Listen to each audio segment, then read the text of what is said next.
Hello and welcome to the third seminar. Today we are going to talk about positrons. What is so special about positrons? To answer that question, I will have to introduce you to the standard model of elementary particles. Every elementary particle fits into a class, quarks, leptons or bosons, and we have another type of classification. For the quarks and leptons, they are summarized with the term fermions, and for every fermion there is a antiparticle to it. This antiparticle has the exact same mass but the exact opposite charge. So the antiparticle for the up quark is not the down quark but the anti-up quark. And the antiparticle for the down quark is not the up quark but the anti-down particle. These are different. And there's also an antiparticle for the electron, which is called the positron. The electron is also sometimes called the negatron in order to indicate its negative -1 charge, and the positron has its name because of this +1 charge. How was this positron discovered? They originally used a cloud chamber with a magnetic field applied to it, and this bar in the middle is a lead bar.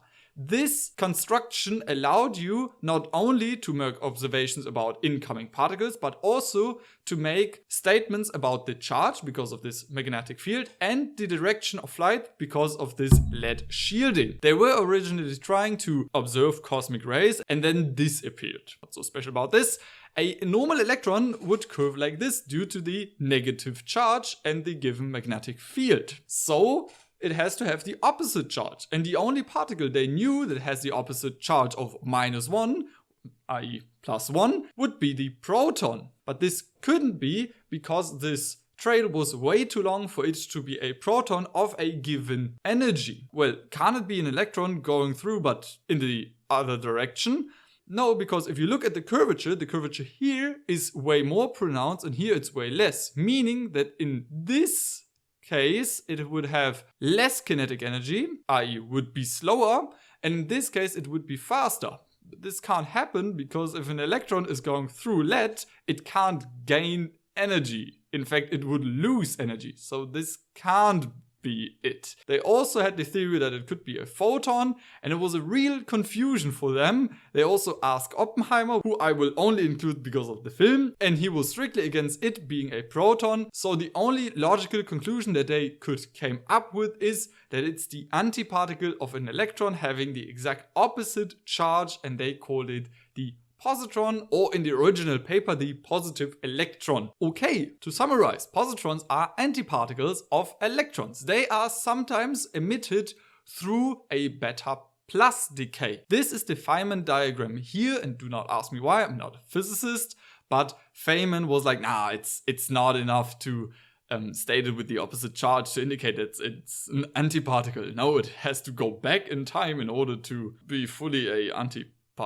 But this is the Feynman diagram for the beta plus decay, where a proton changes into a neutron via the emission of a positron and a electron neutrino. There are some examples for very important positron emitters, for example carbon-11, nitrogen-13 and fluorine-18. They are used in PET, positron emission tomography, which we will come back later in the presentation. We also have sodium-22, which I made a video about. We also have that in our lab, and it's used in positron annihilation spectroscopy. And the most important positron emitter is potassium-40. Not really because it's important, but it's just nice to think of bananas emitting positrons. It's a very tiny amount, but if you can see in the chart of nuclei, this beta plus, potassium-40 really does decay via the emission of a positron. Okay, talking about interaction with matter, if you are looking at the trails of very high energy photons, sometimes pair production can occur. This pair production only happens if an incoming photon has an energy of at least 1022 kiloelectron volts, and it occurs more often in the field of highly charged nuclei. In this case,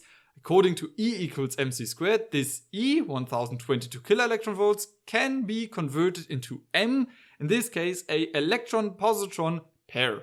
You can see the trails of the electron and the positron here, and you can even see based on the curvature which one is which. Take a quick second to take a guess, and E is the positron. You can see that because the positron is positively charged and the charge of the nucleus in which this pair production occurred at is also positive charged, so they repel each other, causing this positron to curve way more than the electron, because the electron is, well, it's kind of slowed down by the positive charge because, well, the negative charge and the positive charge, they attract each other. You also have the exact opposite of this pair production, which is called annihilation. If a positron encounters an electron, for example here in this case where a beta plus decay occurred, this positron is emitted with a certain amount of energy and is way too fast in order to noticeably interact with other electrons, so it has to slow down, fly through the electron shells of other atoms. If it's slowed down enough, it can interact with the electron of an electron shell of another atom in order to form positronium. Positronium is where an electron and a positron orbit each other. This kind of configuration is very unstable. It has a half-life of 10 to the power of minus 10 seconds, and then annihilation really occurs where the mass of both particles is converted into energy, and this energy can be seen as two 511 kiloelectron volt gamma quantum emitted into the opposite direction. This emission at 180 degrees is due to impulse conservation, because we do not only have to conserve energy but also impulse. Yeah, it's pretty much the exact opposite of the pair production. We can use these 511 kiloelectron volt gamma quantum in the PET scan, positron emission tomography.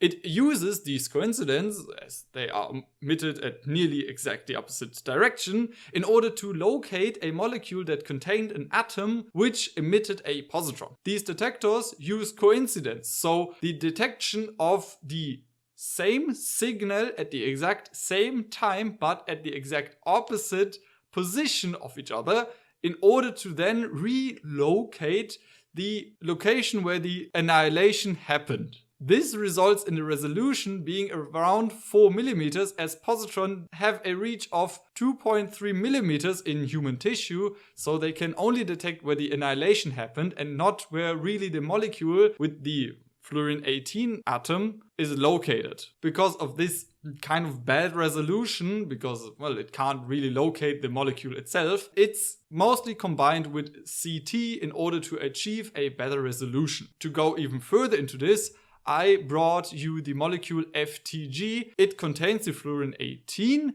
and this fluorine 18 is produced via a PN reaction with oxygen 18. This oxygen 18 target is in the form of oxygen 18 enriched water. So heavy water, but different, because we know heavy water as D2O, having the molar mass of 20 grams per mole, and this enriched oxygen 18 heavy water has also the exact same molar mass, but the neutron axis is not located at the hydrogen atom, but both are located at the oxygen atom, which I kind of think it's funny that we have two different heavy waters. If you do a PET scan, you can then locate areas with a high uptake of this FTG.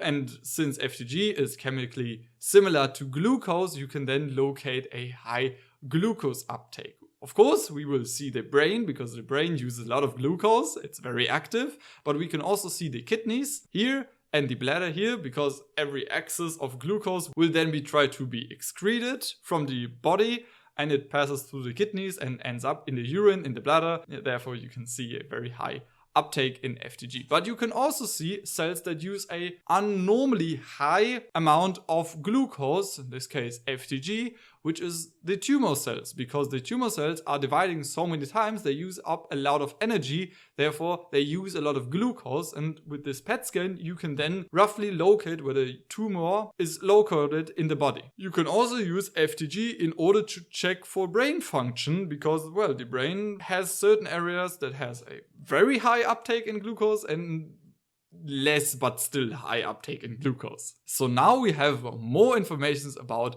positrons. With that being said, thank you for attention and goodbye!